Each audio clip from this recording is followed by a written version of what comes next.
Materi kali ini yaitu tentang sikap selektif menghadapi pengaruh kemajuan ilmu pengetahuan serta teknologi. Jika terjadi pengaruh negatif, maka penggunaan dan pengembangan ipteknya itu tidak sesuai atau bertentangan dengan Pancasila serta Undang-Undang Dasar Negara Republik Indonesia tahun 1945. Maka, kalau sudah seperti itu, sebaiknya pengaruh yang positif yang bisa membantu warga negara Indonesia dan membuat negara ini semakin maju di segala bidang kehidupan. Landasan hukum dalam Undang-Undang Dasar negara kita atau Konstitusi negara kita terkait dengan pengaruh kemajuan iptek itu ada dua, yaitu pada pasal 28C dan pasal 31. Apa isinya? Kalau pasal 28C itu lebih ke hak warga negara untuk mengembangkan diri serta memperoleh manfaat dari ilmu pengetahuan dan teknologi untuk kesejahteraan. Sedangkan untuk pasal yang 31, pemerintah mempunyai kewajiban untuk mengajukan iptek. Demi apa? Demi kemajuan peradaban serta kesejahteraan bangsa Indonesia itu sendiri. Alasan selektif terhadap pengaruh positif dan ada alasan selektif terhadap pengaruh negatif. Kalau untuk positif, kita wajib selektif. Harus selektif itu karena agar nilai dan jati diri bangsa kita tidak hilang. Sedangkan untuk pengaruh negatifnya, kenapa harus selektif? Supaya tidak berakibat bagi kemunduran bagi bangsa Indonesia itu sendiri. Jadi sikap selektif itu adalah sikap untuk memiliki dan menentukan alternatif yang terbaik bagi kehidupan diri sendiri, masyarakat, bangsa, dan negara melalui proses yang berhati-hati, rasional, dan normatif terhadap segala macam pengaruh dari luar, sehingga pilihannya itu diterima semua pihak dengan penuh. Nah, untuk cara supaya kita dapat memanfaatkan teknologi, yang pertama, membatasi penggunaan gadget atau gawai seperti handphone dan laptop, dan perbanyak sosialisasi serta bergaul dengan orang lain secara langsung. Yang kedua, manfaatkan teknologi untuk hal yang lebih positif seperti mencari ilmu pengetahuan, wawasan, informasi, bukan menonton video-video yang tidak baik atau acara-acara yang tidak positif. Yang ketiga, tetap melakukan hal-hal yang konvensional atau hal yang biasa dilakukan oleh orang tua serta kakek nenek kita terdahulu sebelum teknologi berkembang pesat.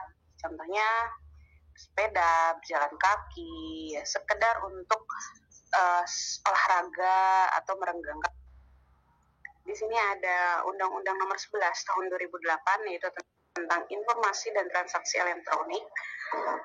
Undang-Undang ITE yang kita kenal ada 3 pasal.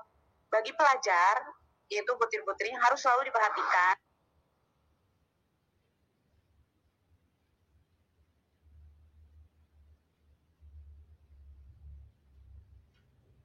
Dengan lebih bijaksana untuk penggunaan teknologi itu sendiri. Yang pertama pasal 28 ayat 1. Ini intinya tentang dilarang untuk menyebarkan berita hoax. Pasal 28 ayat 2 itu tentang jangan menyebarkan ujaran-ujaran kebencian baik untuk individu ataupun kelompok. Terus yang ketiga itu jangan mengancam secara untuk apa sih tanggung jawab berteknologi itu? Supaya menghindari pengaruh negatif terhadap kemajuan teknologi dengan meminta kita sebagai pengguna media sosial, teknologi, dan sebagainya untuk bertanggung jawab dalam penggunaan pemanfaatan teknologi. Sikap selektif itu ada 3 contoh yang ada di lingkungan keluarga, masyarakat, serta negara. Yang di lingkungan keluarga, 1, membuat aturan penggunaan televisi sehingga kepentingan lain dalam keluarga bisa tetap berjalan karena fokusnya tidak ke hiburan saja atau TV saja. Kedua, menjalankan kebiasaan keluarga untuk mempererat persatuan dan kesatuan antara anggota keluarga. Contohnya makan malam bersama, tidak sendiri.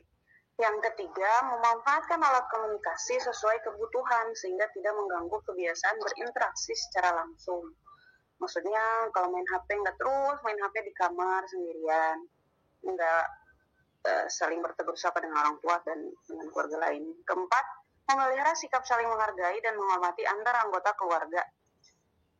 Yang kelima, memanfaatkan internet untuk hal-hal yang positif, untuk mengakses pembelajaran dan kebutuhan lain di keluarga seperti mencari resep masakan dan tayangan-tayangan edukasi.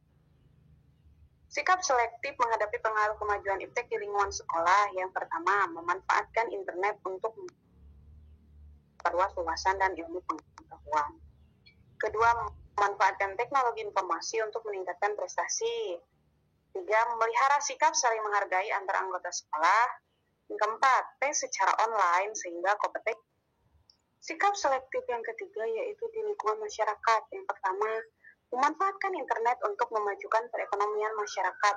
Contohnya, akses jual beli online dipermudah bagi masyarakat kecil. Kedua, memanfaatkan iptek untuk meningkatkan kepedulian terhadap sesama. Contohnya, kita berdonasi secara online. Nah, selanjutnya, memanfaatkan kemajuan iptek dengan penuh tanggung jawab. Contohnya, membayar pajak untuk bisnis online kita atau bisnis lainnya dengan secara online. Yang keempat, memanfaatkan kemajuan iptek untuk mengenal aturan dari pemerintah. Contohnya kita mencari tahu aturan protokol kesehatan dan PPKM selama pandemi. Kelima, memanfaatkan iptek untuk mengakses informasi tentang sistem keamanan lingkungan.